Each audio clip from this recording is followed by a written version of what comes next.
Me acompaña el ingeniero Guillermo Carán, como siempre decimos, un gran amigo de este espacio, economista distinguido, consultor, profesor universitario en sus días más juveniles. También ha sido un ex gobernador del Banco Central, es ministro de Finanzas y es secretario técnico de la presidencia, que es hoy el Ministerio de Economía, Planificación y no sé cuántas cosas más. Un hombre ampliamente conocido en este país, un hombre de Estado, lógicamente, cuyas opiniones guardan un peso que se corresponde con su experiencia y sus conocimientos. Hoy le tenemos en su plano de siempre de economista, pero los hemos invitado para que nos hable en detalles de algo que él está haciendo por la vía de las redes sociales, particularmente creo que por correos electrónicos y grupos de amigos, etcétera, que dando explicaciones diarias a través de cuadros y gráficos sobre el comportamiento del COVID-19 en el país, tratando de leer para nuestra comprensión y nuestro mejor entendimiento el boletín que se expide cada día, diciéndonos qué significa cada uno de los elementos o indicadores, como se dice, que se toman en cuenta. Un servicio que me parece de mucha importancia para que los legos podamos comprender mejor este tipo de información. Y le hemos invitado para hablar fundamentalmente de este tema y lógicamente en algún momento hablaremos de la economía dominicana. Les invito pues a esta conversación con el ingeniero Guillermo Carán. Ingeniero, gracias por acompañarme. Y un hombre, yo le decía que si iba para la embajada, como antes se decía, cuando uno andaba muy bien vestido, con sus mejores ajuares, le decían, va para la embajada. Bueno, ahora habría que ir a la China ahora. A la China, exacto, que es la que está de moda, ¿no? Y dicen que todos terminaremos hablando mandarín y con los ojos un poco achinados. Ingeniero, gracias una vez más por su gentileza, usted siempre tan amable con nosotros. Mire, a mí me ha llamado mucho la atención, y así se lo he hecho saber, este producto, como se dice, este contenido. Está muy moderno, tú. Sí, que usted está poniendo en práctica y que está enviando a amigos y a medios de comunicación. Es una pena que aquí no podamos mostrar en amplio esto para que nuestros amigos televidentes puedan ver de qué se trata.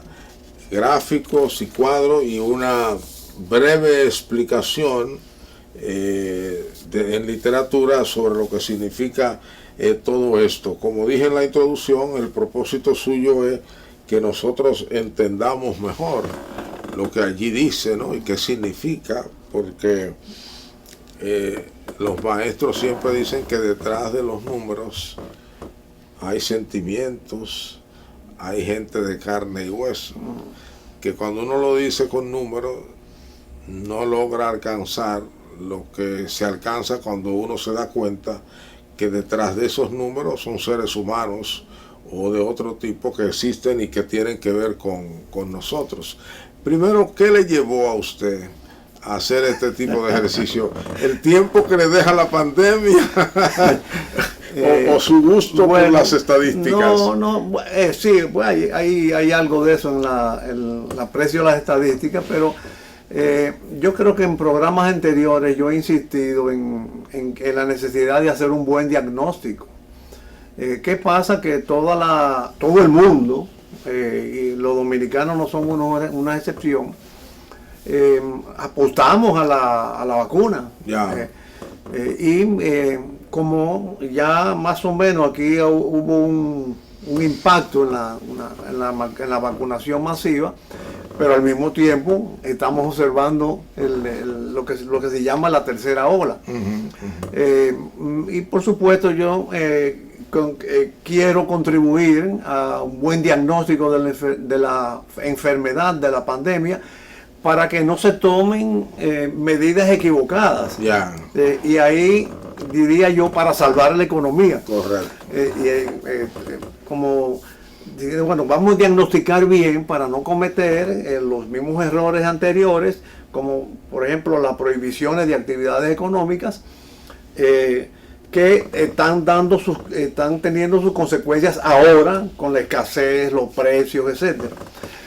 Por supuesto, el punto de arranque fue cuando en el lunes 24 de mayo se alcanzó un número de ocupación de camas superior al de toda la historia de la pandemia. Creo aquí que fue entre nosotros. De nosotros, sí. 357. A partir de ahí comencé a darle el seguimiento diario.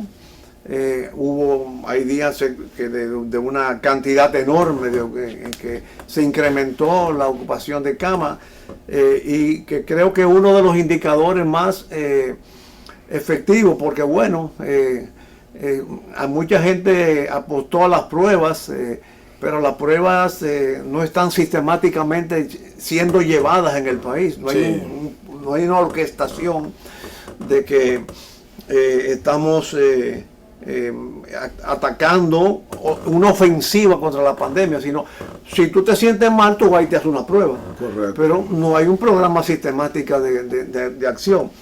Eso por un lado. Entonces me llevó a tratar de contribuir al diagnóstico para que se tomen medidas adecuadas y no se perjudique la economía.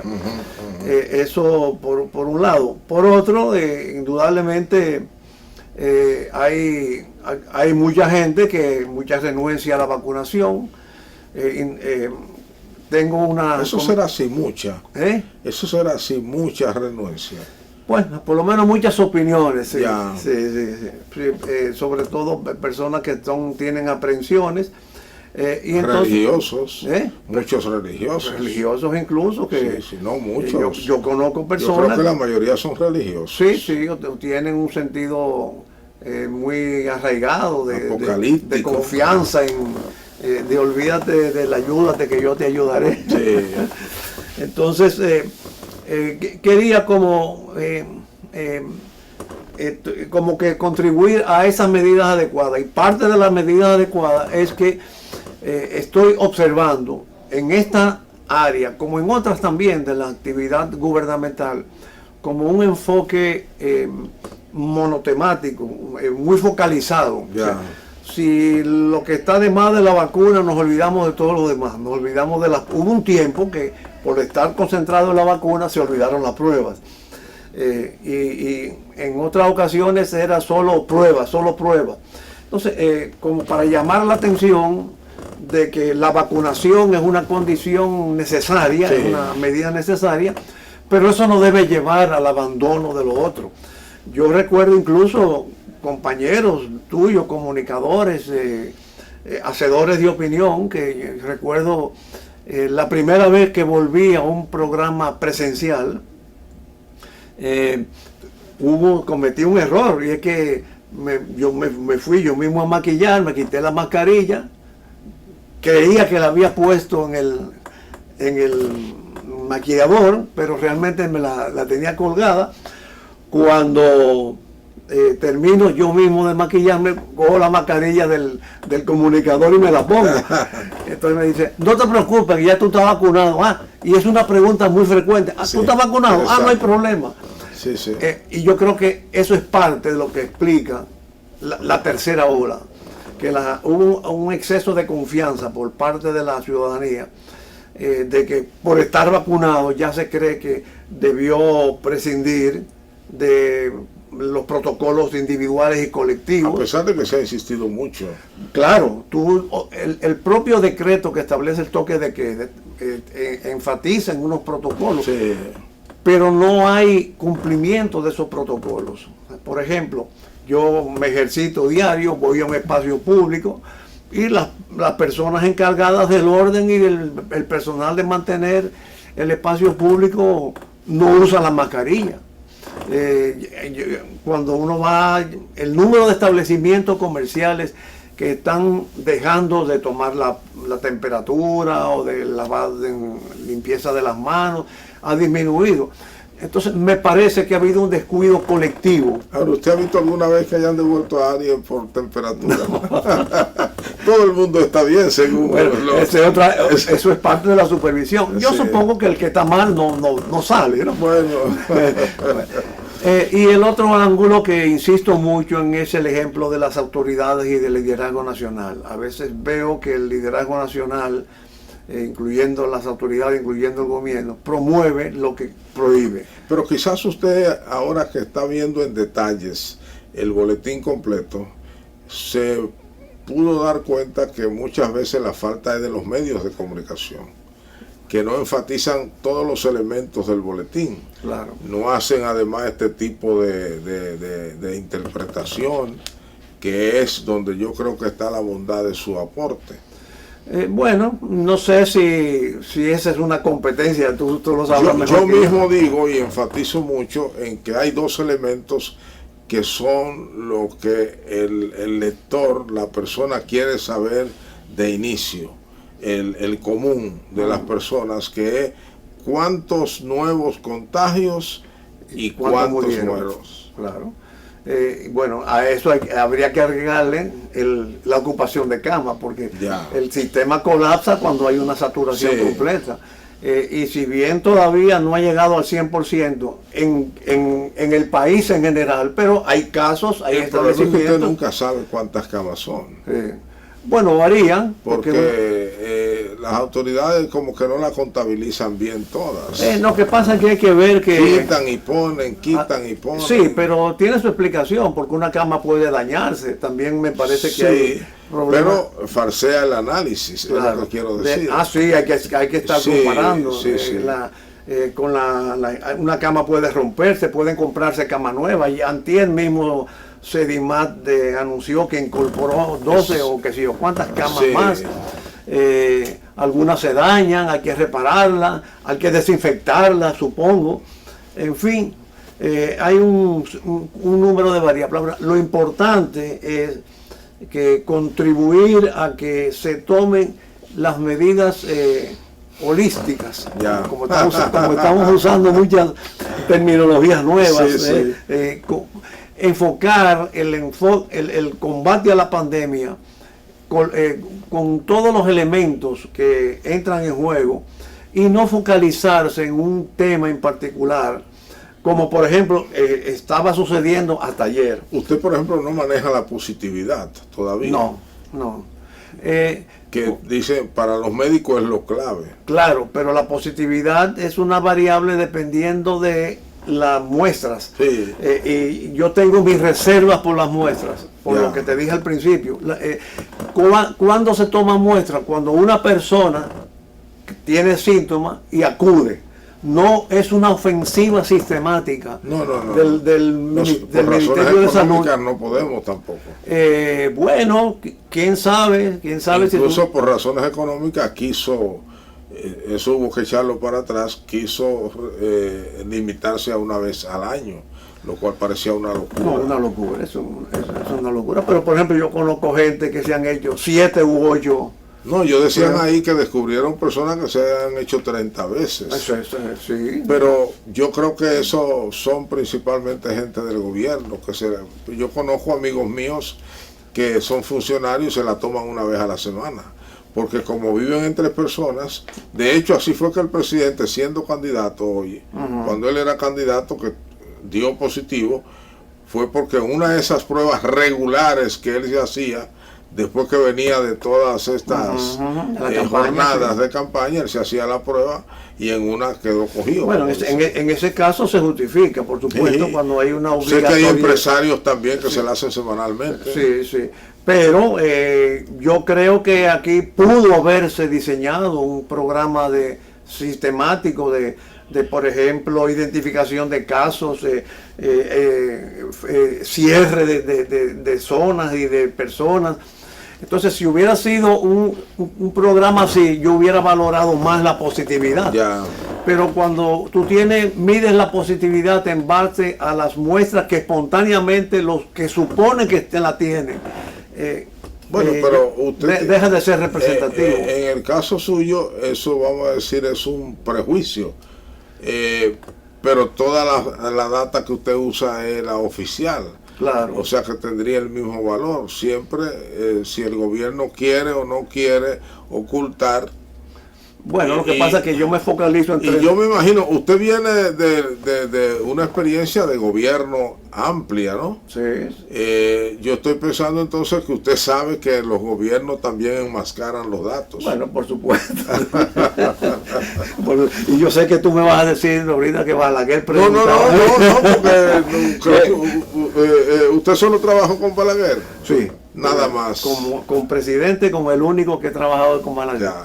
Bueno, hice trabajos para el gobierno del PRD con Antonio Guzmán, pero era una empresa. PRD. Sí, era una empresa que le trabajó al gobierno de Antonio Guzmán. Ya. Sí. Pero fíjate que yo me voy a focalizar ahora en 3 datos que son...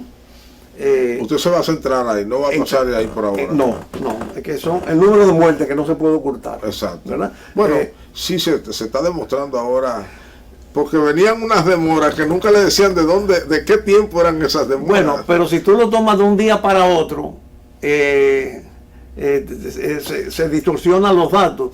Pero no sé si observaste que la última nota que preparé, aunque ayer preparé 2 notas, no tomo no comparo, por ejemplo, el número de muertos con el día de ayer, sino con el día pico por el que comencé los análisis, que fue del 24 de mayo. Sí. Entonces ahí los reportes de que un día murió uno y uno se creyó que ya estaba controlada la pandemia, y vamos arriba, o cero, y vamos al teteo, porque sí, ya se controló, sí. Y de repente al otro día 17. Bueno, quizás pasó lo del Perú. En el Perú vinieron los muertos, se revisaron las datas y se multiplicaron por 3 los muertos. Sí. Y eso llamó la atención de toda América Latina. Así es. Incluso entiendo que la gente de la OMS hablaron de eso, de la necesidad de ser eficiente en el manejo de las datas, porque podríamos querer achicar la pandemia por la vía estadística. Claro. Para mí ahí esos 3 datos son el número de casos, que por supuesto...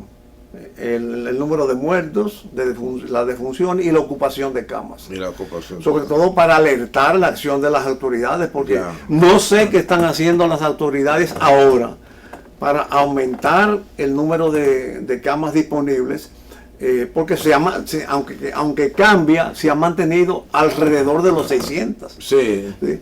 Entonces, y hasta ahora no hay ningún síntoma de que se está volviendo al control, como se decía en los primeros días de la pandemia, de que la curva se normalice, se aplane la curva.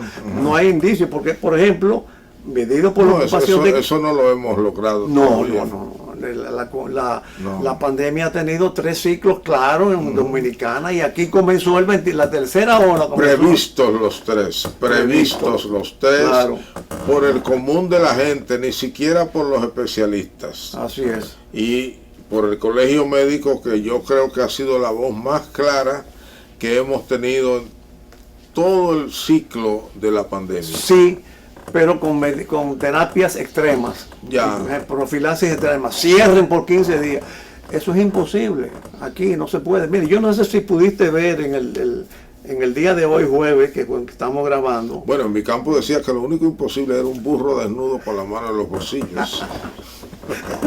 Bueno, pero él decía un estudio que se hizo en un barrio, en varios barrios, sí, y decía que, bueno, con relación a nosotros usamos mascarilla cuando viene visita o cuando nosotros vamos a visitar, porque aquí nos conocemos todos, en el barrio, no en la casa. Exacto. Nos conocemos todos. Entonces, pero tenemos que salir. Entonces, cuando tú tienes una sociedad con la economía informal que tiene, con el hacinamiento barrial que tiene, tú no puedes decir que además no se cumple. Hay un ejemplo. No se puede cumplir. Exacto, hay un ejemplo. Las huelgas, ¿por qué no se pueden prolongar aquí? No. Porque hay que salir a buscar el peso. La informalidad, como usted dice, lo domina todo aquí. Así es. Vamos a una pausa para regresar con este y otros temas con el ingeniero Guillermo Caram.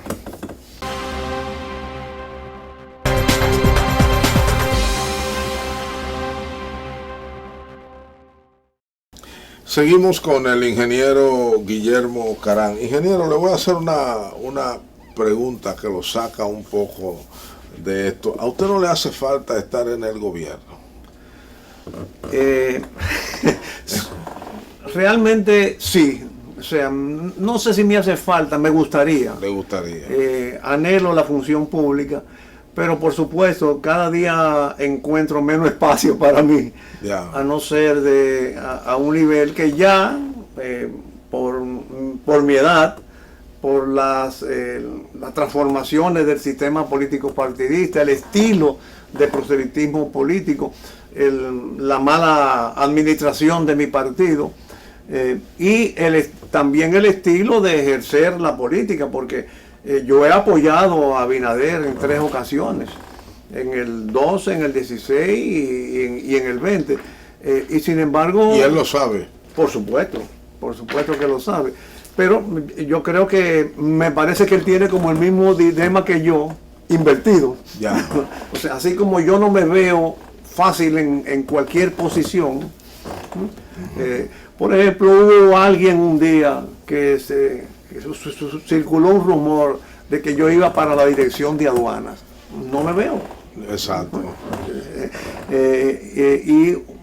Yo me imagino que el presidente Abinader también se pregunta a veces, ¿y dónde coloco a Guillermo? Exacto. ¿Por qué? Porque bueno,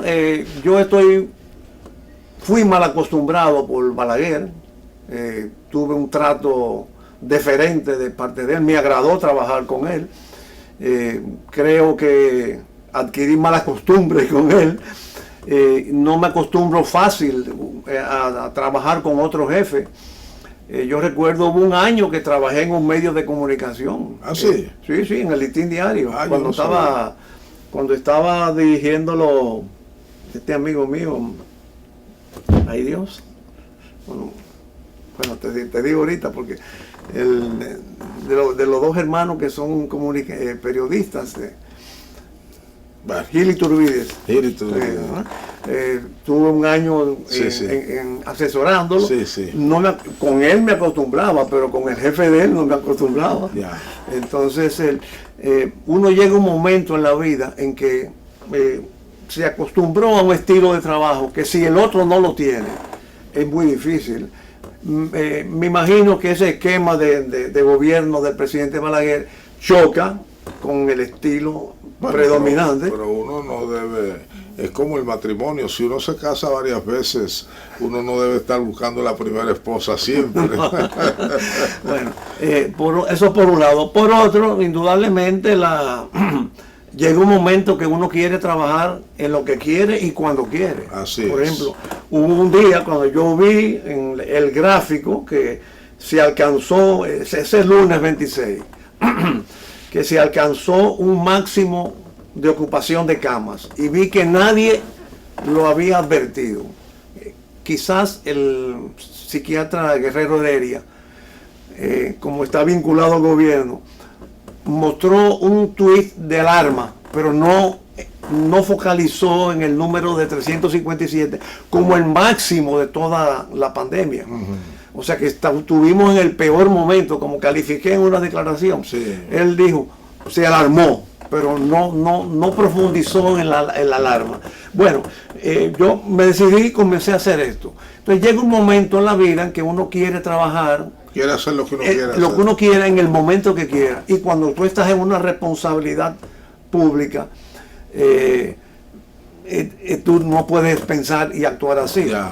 Y yo a veces me pregunto, a veces veo, por ejemplo, consejos de gobierno, me traslado, no me veo. Por eso le hago la pregunta, porque a mí me impresiona con frecuencia cuando hablo con usted, y generalmente lo hacemos en el marco de este espacio, que usted vive pensando el gobierno, pensando lo que debería ser el gobierno, pensando en los problemas y en las soluciones o respuestas que se le debe dar. Y entonces digo, bueno, estamos en presencia de un recurso humano que quisiera estar cooperando, participando, porque ya a la edad suya y a la cantidad de dinero que usted tiene, ya uno lo que vive, ya uno lo que quiere es cooperar, ¿no?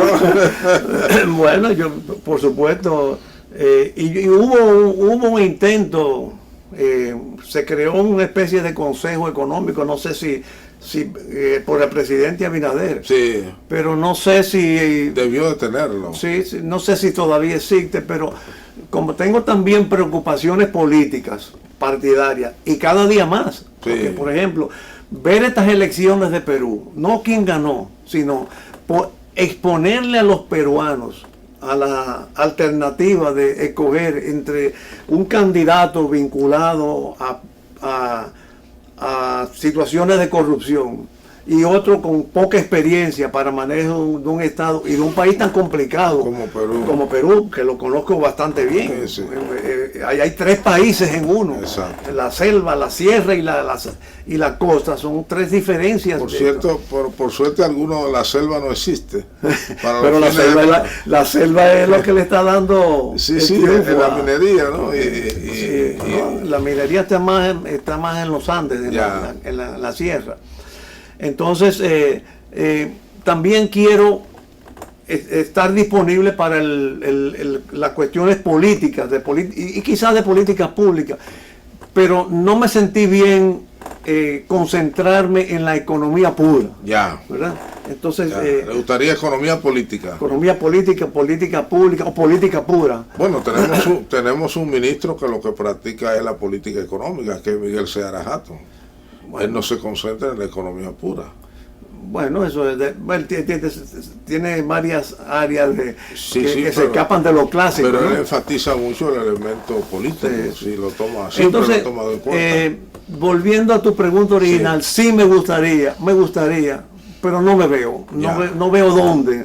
Y tampoco quiero crearle un problema a mi amigo, el presidente Abinader, de romperle la cabeza de qué hace conmigo. Exacto. Entonces, por supuesto, cuando él me requiera, estoy a su completa disposición.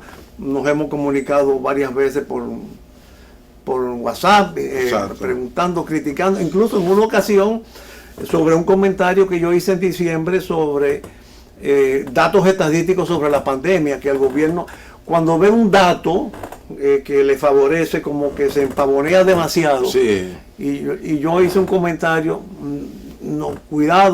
tengan cuidado, esto fue un estudio que se hizo en base, comparando 12 países, no el mundo entero. Ahí tuvimos un intercambio de opiniones, quedamos en reunirnos y bueno, tú sabes cómo son las cosas en la administración, pero en resumen, me gustaría, no veo dónde y no quiero ser un punto de conflicto y de problema para un presidente que tiene tantos.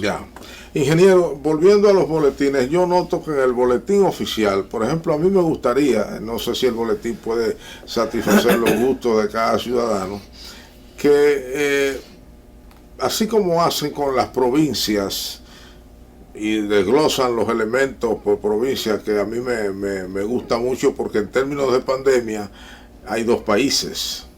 Hay lugares donde la pandemia ha sido realmente mínima, casi ausente, provincias. Uno, por supuesto, no sabe si es un problema de contabilidad o lo que fuere, pero cuando uno habla con personas de ese lugar, le dicen, sí, aquí eso es casi inexistente. Así como se particulariza, a mí me gustaría, por ejemplo, ahora se habla del Gran Santo Domingo como el dolor de cabeza. Pero es obvio que no es todo el territorio.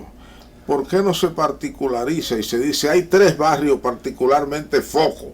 Este y ese. Eso es parte de mis reservas con relación a la positividad y al número de muestras. Que tú me dijiste que ahorita que eso es imposible. No es posible. Si se hubiera focalizado, por ejemplo, los casos contaminados y aislados. ¿Tú recuerdas cuando comenzó la pandemia cómo afectó San Francisco de Macorís? Claro, ese ejemplo. Bueno, es lo mejor, pero eso vino a hacerlo un muchacho que lo traímos de Estados Unidos, dominicano, él que creo que está aquí todavía, el doctor Báez. Bueno. Él fue que hizo eso. Claro. Él se trasladó allá. Eso, y anoche en el programa de Julio Asín, por supuesto, mira qué coincidencia, estaba hablando la ex ministra de Salud, Tati. Sí, Tati. Sí. No, que yo me había preguntado que era de ella. Sí, y ella estaba planteando lo mismo cuando le preguntaban cuál era su evaluación sobre el manejo de la pandemia. es que las autoridades están reaccionando ante el reclamo de los padecimientos, no están poniéndose adelante. En aquella ocasión en San Francisco de Macorís, las autoridades detectaron un caso que recuerdo que fue de una mujer como que se fugó, que la segunda. La segunda, porque la primera fue un italiano. Sí, sí. Bueno, desde que la encontraron, la encerraron. Sí, como no. Entonces, eso es la fuerza. A eso es lo que yo llamo una ofensiva por parte de las autoridades. Pero después de eso, San Francisco cundió, se llenó. Y usted recuerda que los muertos alarmaban y los hospitales llenos. Y este joven médico especialista en asuntos de desastre fue allá y entonces tomó, por decirlo así, el municipio con todas las autoridades, hicieron un trabajo sectorial. Exacto. Y San Francisco. Esa es parte de la ofensiva. Bueno, qué provincias, qué barrios, exacto, qué casas, encerrados, como hicieron en San Francisco, que le metieron un cordón sanitario, además. Sí. En los exactamente. sectores, un cordón sanitario. Eso yo entiendo que es lo que se debe hacer, pero es como te definí, es una reacción. El gobierno las autoridades están reaccionando a el reclamo ciudadano.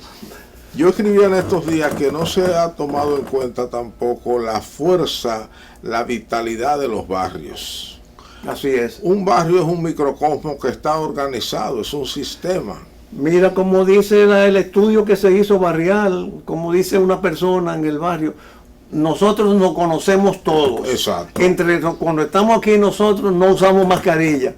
Cuando viene alguien nos la ponemos, o cuando nosotros salimos. Exacto. Eso te refiere que es una unidad social. Sí, totalmente. Y además, con organizaciones. Claro, con organizaciones activas que debieron, y todavía deben, en lugar de hacer campañas masivas, cuando por ejemplo la resistencia a la vacunación estaba en su punto máximo, que la gente que no se iba a vacunar, la recurrencia a las organizaciones populares hubiera sido más efectivo que pretender, como muchos decían, hacer una campaña masiva. Yo quiero decir algo ahora que poca gente se atreve a decir, no por valiente, sino porque creo que en el discurso que estamos manejando es importante.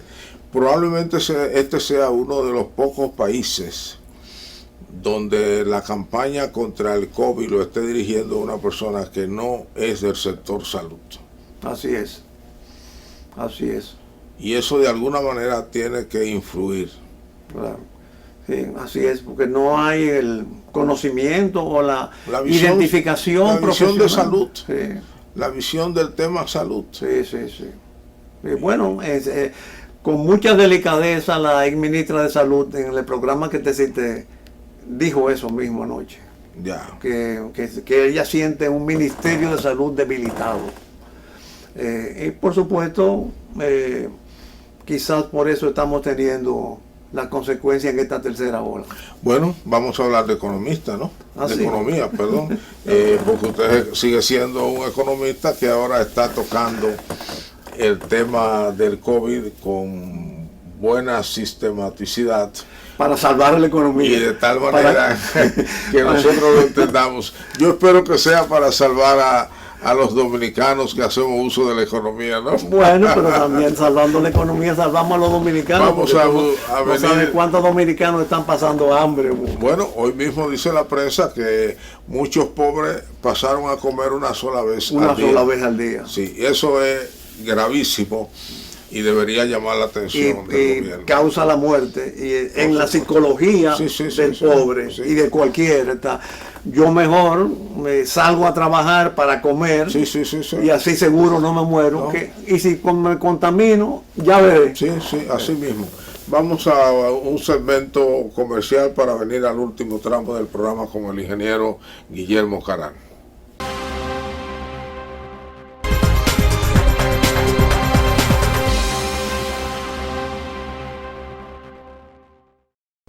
Ingeniero Guillermo Carán, hay un caso muy notable que a mí me llama la atención y no tengo una explicación, por supuesto, desde mi ignorancia en temas económicos. el gobierno está gastando en la operatividad del aparato burocrático, pero las inversiones se han caído casi a cero. Sin embargo, las recaudaciones parecen ser, si no suficientes, no ponen al gobierno entre la espada y la pared. Así es. Por supuesto que ahí se conjugan tres factores. El primero de ellos es que puede haber un espejismo, no estoy diciendo que lo haya, con aquellos avances que las empresas mineras y bancarias se comprometieron a darle al gobierno para que el gobierno retirara la reforma fiscal. Eso lo estarían contabilizando como ingresos. Como ingresos, pero lo descontarán después, ¿no? Ya gastado, ¿no? En segundo lugar está la comparación con el año pasado, que sí, bueno, un año muerto, malísimo. Y tercero, indudablemente que la presente administración tributaria para mí es una de las áreas del gobierno donde se prepararon para gobernar, porque si tú me preguntas, me haces una crítica, una pregunta que como yo veo las ejecutorias del presente gobierno, yo bueno, reafirmo lo que yo decía en los grupos políticos durante la campaña electoral, ¿no? Yo insistía y ahí quizás un poco, cuando tú siempre das mala noticia, te excluye, ¿no? Yo insistía mucho en la campaña, no nos preparemos tanto para ganar, sino para gobernar, por lo que yo veía que venía. Entonces, por esa conjunción de tres factores, las recaudaciones se puede decir que van satisfactorias. El gasto corriente está creciendo muchísimo, hay un 44%, y ahí no se puede tener el factor atenuante que se tiene con los ingresos. En cuanto a tasas de crecimiento, tú puedes decir, la tasa de crecimiento de los ingresos de un 54% se debe, entre otras razones, a que el mes de abril, mayo y junio o febrero, marzo, abril y mayo, pasado, las recaudaciones cayeron. Bueno, ahí sí. Pero en aquellos 3 meses, en esos 3 meses del año pasado también se gastó mucho. Sí. Entonces, el gasto corriente viene aumentando un 44%. Y las inversiones... No hay un desglose de las razones de ese aumento. Las 3 partidas de gastos aquí son claras. Burocracia, subsidios e intereses de la deuda, que consumen entre el 90 y el 96% de las recaudaciones. Las inversiones han caído a la tercera parte de lo que se caía. Por supuesto, la economía, yo creo mucho y en cierta forma lo he conversado contigo en este programa, en la capacidad de emprendimiento y en la energía cooperadora de los dominicanos. La economía dominicana está dando señales de repunte. Claro que hay unos sectores de la economía que están sobrepromovidos y hasta cierto punto, quién sabe si ahí hay una correlación con las olas de la pandemia, como por ejemplo el caso del turismo. Yo no entiendo, por ejemplo, por qué si otros países exigen para viajar, España acaba de decir, o me traes un certificado de que ya te dio el COVID, o que te vacunaste, o que te hiciste una prueba hace 48 horas, porque aquí tenemos que dar facilidades contrarias. Aquí le pagamos el seguro médico a los... Entonces creo que el turismo ha sido sobrepromovido. Pero en general la economía, a medida que Quizá en un primer momento el nerviosismo llevó al gobierno a pensar que si zozobraba el turismo, el país completo iba a zozobrar. Bueno, pero el nerviosismo ha sido un factor, pero también es debido a la impericia, pero ha sido un factor importante, condicionante de la acción gubernamental, no de este gobierno, del anterior también, porque hubo un momento en que el gobierno anterior no sabía por dónde comenzar. Pero, por ejemplo, tú no has visto que de una zona franca que tiene un nivel de aglomeración de personas elevadísimo. ¿Tú no has visto que haya habido una explosión de ni siquiera es industria que concentran alta proporción de empleados? El campo no, porque el campo no es tan susceptible a las aglomeraciones. Entonces yo creo que la actividad económica, el dominicano ha tenido una respuesta. Incluso citaba ayer un tuit que me llamó la impresión. Yo fui el martes a comprar unas sandalias y por esa costumbre árabe que tengo, bueno, que te voy a comprar dos, ¿cómo me pone el precio? Dice, por dos no le cambiamos, no le rebajamos el precio, pero si usted está vacunado, sí. O sea, un estímulo. Una tienda de zapatos, sí, que es una tienda importante, ¿no? Pero no es tampoco una tienda, una cadena internacional. Ha establecido que da descuento porque la vacuna. A lo mejor hubiera dado el descuento de otra forma, pero magnífico. Pero ¿por qué el gobierno no lo hace? ¿Por qué el gobierno no le dice a los turistas, tú puedes venir, pero enséñame tu vacuna? No, y a lo mejor le puede en principio hasta dar un subsidio. Claro. Entonces, en determinadas ocasiones yo veo que la sociedad, los agentes económicos se han ido hasta delante del gobierno. Han inventado fórmulas. Y por eso insisto, aunque ya está fuera de agenda, por eso insisto que el gobierno pierde la oportunidad de pactar a través del Consejo Económico y Social, de hacer un pacto con los agentes económicos, incluso para abordar temas conflictivos como la reforma fiscal. ¿Pero con cuáles agentes económicos? Con los agentes, como dice la ley, los agentes productivos y los trabajadores. Bueno, los trabajadores son excluidos, pero usted sabe por su experiencia de gobierno que siempre el gran empresariado es consultado. No, pero ahora la ley establece claramente un número de representantes en ese consejo. Bueno, en ese consejo, pero vamos a decir, la consultoría informal siempre ha existido, ¿no? Claro, pero yo creo que debe acudirse. Por eso es que Balaguer acudió, no existía esta ley ni este organismo, pero quizás podían existir otros. Balaguer acudió una vez a los 12 discípulos. Sí, en la crisis del 90. Precisamente. Que ellos incluso ahí prometieron pagar el petróleo para los barcos que estaban parados ahí, pero que no había el dinero. Pero precisamente eso es lo que te digo, que cuando hay crisis es que tú tienes que recurrir a la potencialidad que tienen los agentes económicos de la sociedad. Parece que se ha hecho de manera individual.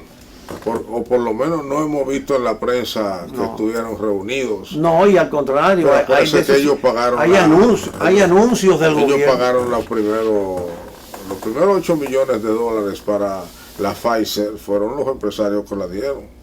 Sí. Pero incluso ha habido anuncios del gobierno de que se está. ¿Cuántas veces el presidente Abinader no ha hablado del Consejo Económico y Social y de la reforma fiscal y de otros tipos? Pero encontró que el otro no es más fácil, porque por ejemplo esa decisión de posponer la reforma fiscal, olvídese, nadie tiene que darnos datos de que eso fue consultado con el gran empresariado previamente. Lo cual es un error. Sí, para ellos mismos, para el gran empresariado. Bueno, ese es el estilo muy balaguerista. A Balaguer le gustaban las consultas informales. A falta de los mecanismos formales. Bueno.